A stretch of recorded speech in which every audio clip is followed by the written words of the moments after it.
सबको राधे राधे जी। गीतांजलि आल टिप्स में आप सबका स्वागत है। भगवान की प्राप्ति के क्या लक्षण हैं? भगवान हमें कब मिलते हैं, किस भाव में मिलते हैं?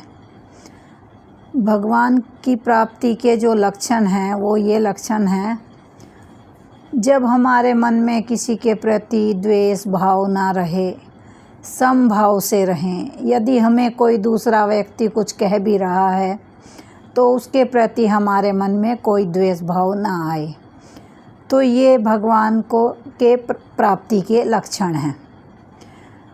और इतना सरल स्वभाव हो जाए हमारा, यदि वो कहे चांद और सूरज इकट्ठे थे तो हम उसको मान लें सरल भाव से कि हाँ, चांद सितारे तारे सब इकट्ठे थे। ये हमारे मन के भाव आ जाएं। कोई हमें अगर भला बुरा भी कहे तो भी हम उसको क्षमा कर दें, तो ये भी भगवान प्राप्ति का लक्षण है। लेकिन हमारे मन में तो भाव तुरंत आ जाता है, तुरंत प्रकट हो जाता है। अगर कोई हमें कुछ कहता है तो हमें समभाव में रहना है। यदि हम समभाव में रहते हैं तो ये भगवत प्राप्ति के लक्षण होते हैं हमारे अंदर, तभी हम भगवत प्राप्ति कर सकते हैं। जैसे कोई भी इंसान है, दूसरे के लिए हम बुराइयां करते हैं, हम उन बुराइयों से दूर हो जाते हैं। कोई बुराई कर रहा है, हम वहाँ बैठना पसंद नहीं करते, हम उनके बीच में बोलना पसंद नहीं करते, तो ये सब भगवत प्राप्ति के लक्षण हैं।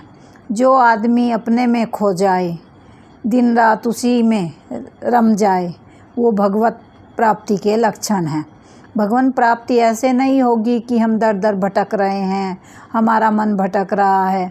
मन को सम रखेंगे, एक जगह एकत्रित रखेंगे, तभी ये हम भगवान को प्राप्त कर सकते हैं।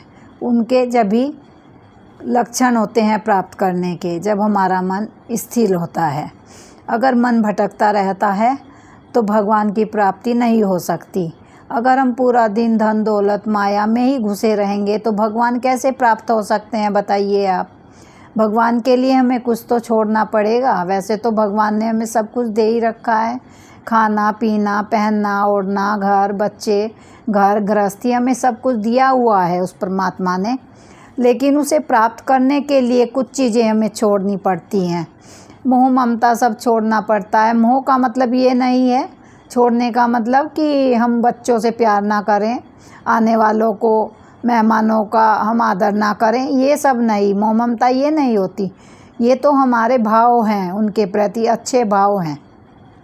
मोह ममता होती है पूरा दिन उसी चीज़ में लगे हैं, भगवान की तरफ ध्यान ही नहीं है। जिसने हमें इतना सब दिया है, उस परमात्मा ने तो हमें सब कुछ दिया ही है, लेकिन उसके लिए समय नहीं है। ये मोह ममता माया है।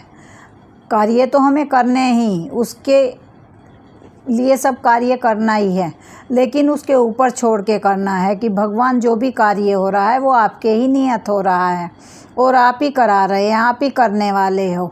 मेरी नैया आपके हवाले है, आप ही के हाथ में मेरी पतवार है। ये संभाव होता है। संभाव ये नहीं होता मैं कर रही हूँ, घर में भी काम कर रहे हैं, कलेश कर रहे हैं, तो वो संभाव नहीं हुआ, वो उसके लिए कार्य नहीं हुआ, उस पर छोड़कर कार्य नहीं हुआ।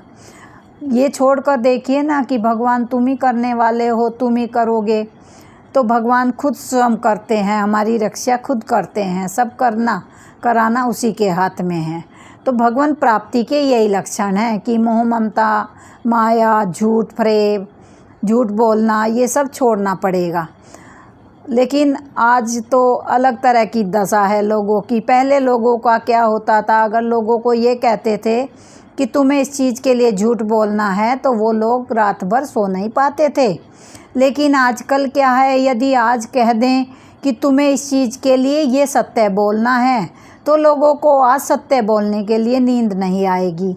तो यही फ़र्क है, ये कलयुग का प्रभाव है और कुछ नहीं है। तो इसलिए भगवान प्राप्ति के लिए सरल स्वभाव की बहुत ज़रूरत है। सरल स्वभाव रखें तो भगवान प्राप्ति खुद पे खुद होती चली आएगी, अगर हमें भगवत प्राप्ति चाहिए। राधे राधे जी। गीतांजलि आल टिप्स में अगर आपको मेरा ये छोटा सा वाक्य मतलब पसंद आए तो आप मेरे चैनल को लाइक शेयर और एक प्यारा सा कमेंट्स ज़रूर किया कीजिए। राधे राधे जी, सबको राधे राधे, राधे राधे।